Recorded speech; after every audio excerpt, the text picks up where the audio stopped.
देखिए मानसून की वापसी के बारे में आपको पता है, मानसून की वापसी के बारे में तो आपको ये याद रखना है। देखो थोड़ा थोड़ा बता रहा हूँ।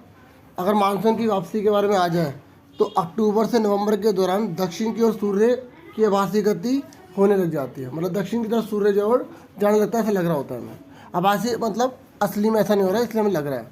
और मैदानों के ऊपर उत्तरी मैदान में शीतल मतलब उसका प्रकाश जो है वो कम होने लग जाता है और धीरे धीरे उच्च दाब प्रणाली की जगह ये शीतल वाला ले लेता है और ये मानसून का पीछे हटना कहलाता है। ठीक है, ये मेन मैंने थोड़ा सा बता दिया आपको। मेन अगर आप पहले पॉइंट में बता देना कि अक्टूबर से नवंबर के महीने के दौरान जो सूरज है ना वो दक्षिण की ओर आभासी गति होती है। मतलब वर्चुअल जो है ना उसका मोशन जो है सूरज का, वो हमें क्या लगता है कहाँ जा रहा है, वो दक्षिण की तरफ जा रहा है, साउथ की तरफ जा रहा है। फिर जो हाई प्रेशर होता है उसकी जगह जो है वो ये लो प्रेशर वाली चीज़ ले लेती है। ठीक है, और दक्षिण पश्चिम मानसून जो है वो क्या हल्का का शीतल मतलब कमज़ोर पड़ने लग जाता है, वीक हो जाता है। ठीक है, इसीलिए इसको हम बोलते हैं मानसून का पीछे हटना। देखो पीछे हटना है इसका मतलब प्रेशर उसका कम होता चला जा रहा है, मतलब बारिश नहीं होगी। ठीक है, ये है मतलब शॉर्ट में बिल्कुल बता रहा हूँ। वैसे तो आप देख रहे हैं बहुत कुछ लिखा हुआ है, आपको काफ़ी लिखना पड़ेगा। इसमें एक क्वेश्चन आता है क्वार की उमस किसे कहते हैं, पता है आपको क्वार की उमस क्या है? देखो उच्च तापमान एवं आर्द्रता वाली अवस्था के चलते दिन का मौसम असह्य हो जाता है, गर्मी बहुत ज़्यादा होती है और हवा के अंदर पानी की नमी होती है बहुत ज़्यादा। तो इससे क्या होता है कि बहुत ज़्यादा ना मौसम असहनीय हो जाता है और क्योंकि सहन नहीं हो पाता तो उसको हम बोलते हैं क्वार की उमस। बहुत ज़्यादा उमस निकलती है बाहर। ठीक है, तो अक्टूबर के उत्तरार्ध में विशेषकर उत्तरी भारत में तापमान तेज़ी से गिरने लगता है, उसके बाद फिर गिरने लग जाता है ना तापमान एकदम। तो ये घटना होती है, क्वार की उमस याद रखना। ठीक है, उमस क्या है। और आपको पता है ना मौसिनराम जो है संसार का ऐसा इलाका है जहाँ सबसे ज़्यादा बारिश होती है। ठीक है, और आपको ये पता होना चाहिए कि जो मानसून है ना हमारे देश में वो एकता के सूत्र में बांधता है। ये एग्ज़ाम में क्वेश्चन बहुत आता है कि एकता के सूत्र में हमारा मानसून कैसे बनता है। तो आप उस बिल्कुल सिंपल लैंग्वेज बता रहा हूँ, क्योंकि अगर आपको याद है तो आप लिख ही दोगे। जो टेक्निकल वर्ड्स होते हैं सिंपल लैंग्वेज में मतलब पूरी यूनिफिकेशन कैसा करता है मानसून जो है ना, यूनिफिकेशन कैसे करता है। तो आप ये बता देना कि हमारे देश में जो हवाओं की जो डायरेक्शन होती है, जो दिशाएँ होती हैं वो ऋतुओं के अनुसार सीज़न के अनुसार होती है, बदलती रहती है। पहला पॉइंट हो जाएगा। उसके बाद बोला इसी के कारण हमारे देश का जो दृश्य है, देखने में जो हमारा दृश्य बाहर दिखता है वो इसी के अनुसार दिखता है और इसी की वजह से हमारे देश में उसी प्रकार की वनस्पति, उस प्रकार के जीव जंतु पाए जाते हैं। उसी के अनुसार हमारे देश में जो पूरे देश को सूत्र में बांध रहा है ना, इसी के अनुसार हमारे देश में कृषि चक्र है, मतलब एग्रीकल्चर भी उसी के हिसाब से हमारे देश में उगती है। हमारा जो मानव जीवन है वो भी इसी मानसून के अनुसार ही है और त्यौहार भी हमारे इसी के अनुसार मनाए जाते हैं। और इसीलिए ये पूरा का पूरा जो मानसून है ना ये पूरे देश को एक सूत्र में, धागे में बांध देता है। अगर सिंपल लैंग्वेज में आप और भी सिंपल लिखना चाहते हैं ना, जैसे आप 4 नंबर का 2 पॉइंट तो आप ये लिख देना कि मानसून पूरे देश को सूत्र में इसलिए बांधता है, यूनिफिकेशन इसलिए करता है मानसून, क्योंकि जो फेस्टिवल्स होते हैं वो इसी के अकॉर्डिंग मनाए जाते हैं। हमारी जो फसलें हैं वो इसी के अनुसार उगाई जाती हैं और इसी के अनुसार हमारे देश में वनस्पति है, इसी के अनुसार हमारे देश में जो है अनेक प्रकार की जलवायु है। ठीक है, और कृषि चक्र है, मानव जीवन है, वनस्पति है, भूदृश्य है। इसी वजह से पूरा का पूरा देश एक सूत्र, एक धागे में बंधा हुआ है। मतलब अगर ये ना हो ना तो एक सिस्टम पूरा बिगड़ जाए। ठीक है, और हर साल हर बार ऐसा ही होता रहता है, इसलिए पूरे देश को एकजुट लेकर चलता है क्योंकि त्यौहार सारे ऐसे जुड़े हुए हैं। ठीक है, अगर आपसे पूछे ग्रीष्म ऋतु की आप कोई विशेषता बताओ गर्मी की, तो देखो अभी मैंने जब आपको बताया था पीछे हटता मानसून, तो सूरज की जो गति है वो कहाँ जाता है, दक्षिण की तरफ जाता है ना। तो ऐसे ही गर्मी में ना जो सूरज है वो उत्तर की तरफ जा रहा है, देख रहे हो इस तरफ हो रहा है सूरज उत्तर की तरफ। ठीक है, तो ये लिखना, फिर लिखना है जो मार्च से मई के बीच में गर्मी की ऋतु पाई जाती है। फिर अप्रैल के मध्य में इतना तापमान बढ़ने लग जाता है जैसे गुजरात में 42 तक पहुंच जाता है। ठीक है, और 45 तक पहुंच जाता है मई के अंदर। ठीक है, ये 3-4 पॉइंट आप बता देना, गर्मी की बस इतनी बहुत है। और इसमें एक और बात जोड़ देना कि गर्मी के मौसम में जो लू है ना, लू जो गर्म हवाएं चलते थे लू कहते हैं।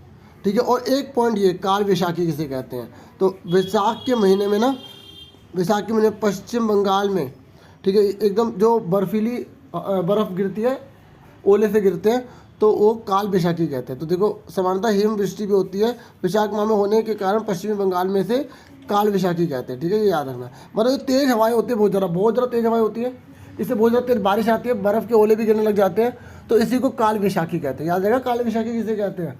तो अगर आपसे कोई पूछ ले काल वैशाखी किसे कहते हैं तो आप बता देना कि जब बहुत मौसम एक ऐसा आता है जिसमें तेज़ हवाएं चलती है, तेज़ बारिश होती है, उसमें ओले भी गिरने लग जाते हैं, क्योंकि बंगाल के अंदर बहुत बड़ी मात्रा में ऐसा होता है, ठीक है। तो और वैशाख के महीने में होता है, इसलिए इसको काल वैशाखी कहते हैं, ठीक है।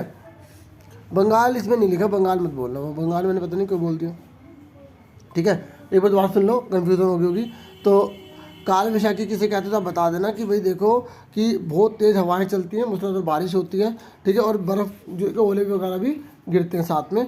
तो क्योंकि वैशाख के महीने में होता है, इसलिए इसको काल वैशाखी कहते हैं, क्योंकि बहुत ज़्यादा बारिश वगैरह, बहुत ज़्यादा ओले गिर जाते हैं, ठीक है। ना गिरे ओले सही रहता है, लेकिन ये नहीं गिरेंगे गिर जाते हैं तो फसलें भी ख़राब हो जाती हैं, ठीक है। समझ में आ गया। उसके बाद अगर आपसे शीत ऋतु के बारे में पूछ ले, शीत ऋतु के बारे में, तो आप बता देना बच्चों कि शीत ऋतु जो है भारत में नवंबर के से लेकर फरवरी तक चलती है। पहली बात हो गई।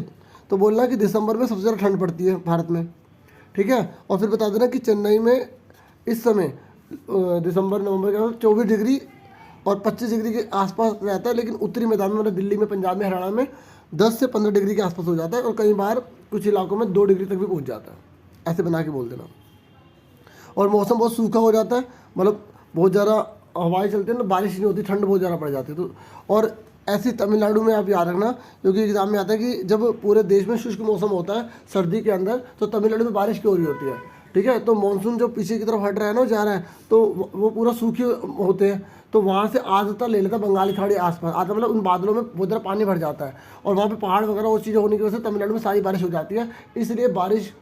इसलिए ना उस मौसम में जब पूरे भारत में सर्दी पड़ रही होती है, तो तमिलनाडु में बारिश हो रही होती है। समझ में आ गया। बादल जो फट रहे होते हैं ना, सूखे हो जाते हैं, तो वो सारी के सारी गैस को गैट कर लेते हैं, आर्द्रता को गैट कर लेते हैं, ठीक है, ह्यूमिडिटी को गैट कर लेते हैं, प्रेसिपिटेशन उनके अंदर हो जाता है। और ये क्वेश्चन आता है कि महावट किसे कहते हैं। महावट देखो, जब सर्दी होती है ना, सर्दी में वर्षा, जिसे स्थानीय तौर पर महावट कहते हैं, बस याद रखो। जब सर्दी में बारिश होती है ना, तो उसे ही महावट कहते हैं, बस इतना याद रख लो, ठीक है तो बहुत कुछ। और ये रबी की फसल के बहुत कामयाब होती है, जब, क्योंकि आपको पता है सर्दी में रबी की फसल उगाते हैं, और रबी की फसल में सर्दी में जब बारिश हो जाए तो उसे महावट कहते हैं, ठीक है। महावट किसे कहते हैं पता लग गया। ऐसी जाट धारा किसे कहते हैं। देखो आप ये बताना है कि सौरमंडल में, यह धरती से 12,000 मीटर ऊपर जो तेज़ हवाएं चलती है, गर्मी में 110 किलोमीटर के हिसाब से, और सर्दी में 184 किलोमीटर के हिसाब से, उसी को जाट धाराएं कहते हैं। अगर आपसे पूछे एल नीनो किसे कहते हैं, तो आप बता देना कि ना पेरू की जो ठंडी धारा, मतलब पेरू में बहुत ठंडी पानी की धारा होती है समुद्र में, ठीक है। तो अचानक 2 से 5 साल में वहाँ क्या होता है कि ना अचानक गर्म पानी की धारा बहने लग जाती है, उसी को एल नीनो कहते हैं, एंसू कहते हैं, ठीक है। मेन में समझ में आ गया। दोबारा सुन लो कि वीडियो बन रही है तो। अब अगर आपसे पूछेगा मानसून का फटना किसे कहते हैं, तो आप बता देना कि जब मानसून आता है ना, जब मानसून आता है, ठीक है, तो अचानक जब कई दिन तक लगातार बारिश होने लग जाती है ना, बहुत तेज़ बारिश, तो उसे मानसून बर्स्ट कहते हैं, मानसून का फटना कहते हैं, ठीक है। और याद रखो कि जो सबसे पहले जो मानसून की बारिश होती है वो आइलैंड्स पे होती है, जो अंडमान निकोबार और लक्षद्वीप है ना, वहाँ सबसे पहले बारिश होती है। और भारत की 4 ऋतु मेन होती है, आपको पता है, शीत ऋतु, ग्रीष्म ऋतु, और आने वाला मानसून और लौटने वाला मानसून। मैंने आपको इसके बारे में थोड़ा बता दिया, ठीक है। इस तरीके से छोटी सी वीडियो थी, ठीक है। अब लेकिन वीडियो ख़त्म नहीं होगी, अब थोड़े से हम एक्स्ट्रा क्वेश्चन और पढ़ रहे हैं, ठीक है। जैसे मैं आपको निधनता का जो चैप्टर है ना, उसके बारे में थोड़ा बता रहा हूँ। जैसे अगर आपसे पूछेगा कि मानव निधनता किसे कहते हैं, तो मानव निधनता में आप बता देना कि एक व्यक्ति जो रोटी कपड़ा मकान जैसी मूल आवश्यकताओं के अलावा जैसे शिक्षा, स्वास्थ्य, रोजगार प्राप्त नहीं कर पाता, उसे मानव निधनता कहते हैं। अगर आपसे पूछेगा गरीबों में सबसे गरीब कौन है, तो आप बता देना महिलाएं, बच्चे और बूढ़े सबसे गरीब हैं। अगर आपसे पूछेगा कि सामाजिक रूप से कौन लोग, सोशल रूप से ना कौन लोग इनसिक्योर है, सामाजिक रूप से कौन लोग असुरक्षित है, तो आप बता देना SC और ST। अगर आपसे पूछेगा आर्थिक रूप से कौन असुरक्षित है, तो गाँव के अंदर कौन है और शहर के अंदर कौन है, दोनों पता होना चाहिए।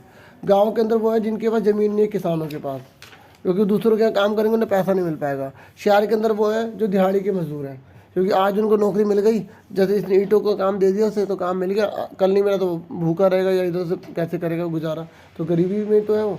फिर अब से अगर इससे पूछेगा नरेगा के बारे में बताइए, नरेगा, तो नरेगा पता है आपको क्या होता है। इसमें एक परिवार के एक सदस्य को 100 दिन की नौकरी मिलेगी। ये पहले 200 जिलों में लागू किया गया, बाद में इसे 600 जिलों में कर दिया गया। इसमें एक परिवार के मतलब जो भी 3 जॉब निकलेगी ना, उसमें एक नौकरी महिला को मिलेगी। और अगर 15 दिन के अंदर किसी को नौकरी नहीं मिलती तो उसे बेरोजगारी भत्ता मिलेगा, ठीक है।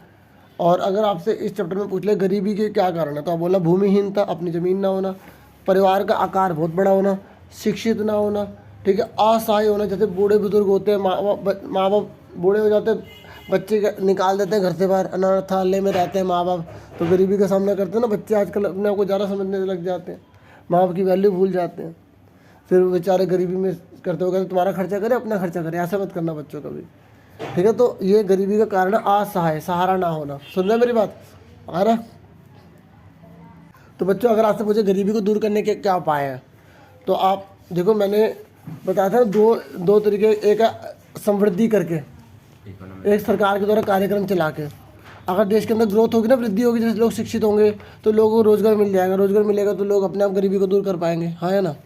और दूसरा है सरकार क्या क्या कर सकती है भाई देखो, एक तो होगा कि देखो अगर लोग परिवार, जैसे परिवार छोटा होगा तो गरीबी अपने आप दूर रहेगी, ठीक है, क्योंकि कम दिनों में अच्छे से गुजारा हो पाएगा।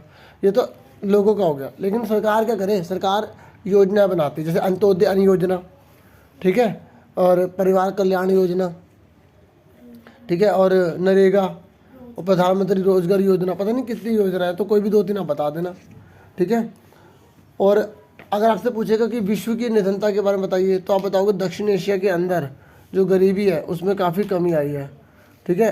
चाइना जैसे कंट्री ने गरीबी में काफ़ी अपने आप को कम कर लिया है, ठीक है। और जो लैटिन अमेरिका जैसे देश है उनमें भी गरीबी, लैटिन अमेरिका जैसे देश है उनकी गरीबी में काफ़ी कोई खास सुधार नहीं आया, ठीक है। तो अगर आपसे पूछे अंतर्राज्यीय बताइए, मतलब इंटर जो स्टेट है ना उसके बारे में बताइए कि पॉवर्टी के बारे में, तो आप बता देना कि इंटर स्टेट के अंदर जो पंजाब, हरियाणा, यूपी, पंजाब है, जम्मू कश्मीर, इनमें तो पॉवर्टी काफ़ी रिड्यूस हुई है, ठीक है। जैसे बिहार है, राजस्थान है, इनमें गरीबी कम तो हुई लेकिन इतनी ज़्यादा नहीं हुई है, ठीक है। और कुछ राज्य ऐसे जिसमें बहुत ज़्यादा जो है ना उभार आ गए, चेंजेस आ गए, काफ़ी बढ़ गए। जैसे आप बता दोगे कि पश्चिम बंगाल के अंदर गरीबी को दूर होने के कारण वहाँ पर क्या भूमि सुधार है, ठीक है। पंजाब के अंदर क्या कृषि है, ठीक है, ठीक है। केरल के अंदर क्या है, केरल के अंदर HRD है, ह्यूमन रिसोर्स डेवलपमेंट, मतलब मानव विकास, मतलब केरल ने ना लोगों की एजुकेशन इस पर ध्यान दिया, स्वास्थ्य पर ध्यान दिया, इसके वजह से गरीबी दूर हो गई। तो आप ये बता देना, ठीक है। इस तरीके से मैंने एक छोटा सा चैप्टर थोड़ा बहुत आपको समझा दिया है। और देखो जो गरीबी रेखा होती है, पॉवर्टी लाइन पता ना किसे कहते हैं, जो प्रति व्यक्ति औसत मासिक व्यय को प्रकट करती है, प्रति व्यक्ति पर पर्सन एवरेज कंजम्पशन को शो करती है। अगर जो उस रेखा से नीचे तो गरीब माना जाएगा, उस रेखा से ऊपर तो गरीब नहीं माना जाएगा। और गांव के अंदर जो 2400 कैलोरी से कम लेता है, ठीक है। देखो भारत देश के अंदर गरीबी रेखा को मापने के 2 तरीके हैं, पॉवर्टी लाइन को मेजर करने के 2 वेज है, एक तो कंजम्पशन है, दूसरा इनकम, उपभोग और आय। उपभोग में 2400 कैलोरी गाँव और 2100 कैलोरी शहर में, अगर उससे कम लेता तो गरीब माना जाता है।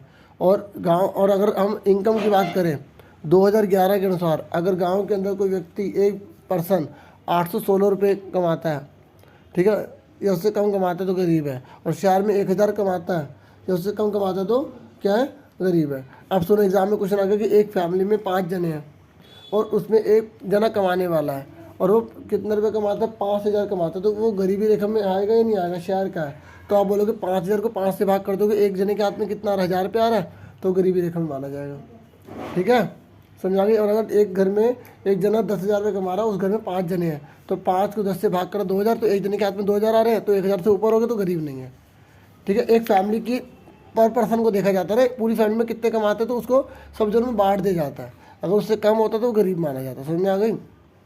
इस तरीके से होता है, ठीक है। और ये आपको पता है कि शहर में कौन गरीब होते हैं, गांव में कौन गरीब होते हैं, ठीक है। शहर में जैसे रिक्शा चलाने वाले, ठीक है, मोची हो गए, ठीक है, रेडी लगाने वाले हो गए। गांव के अंदर जिनके पास ज़मीन नहीं होती, जो छोटे किसान है, सीमांत किसान, पता है आपको सीमांत किसान किसे कहते हैं, सीमांत, जिनके पास ज़मीन 1 हेक्टेयर के आसपास होती है या इतनी कम ज़मीन होती है कि उससे उसका घर का गुजारा करना भी मुश्किल होता है, वो बाहर क्या बेचेगा, ठीक है। इसे मार्जिनल फार्मर्स कहते हैं, ठीक है। और अभी के लिए इतना बहुत है, ठीक है। और अच्छा, ये मैंने बता रहे थे ना कि हाँ ठीक है, हो गया था। तो अपना पूरा पूरा ध्यान रखें, खूब अच्छे से पढ़ें। ऑल द बेस्ट सभी को। Thank you for watching and listening carefully.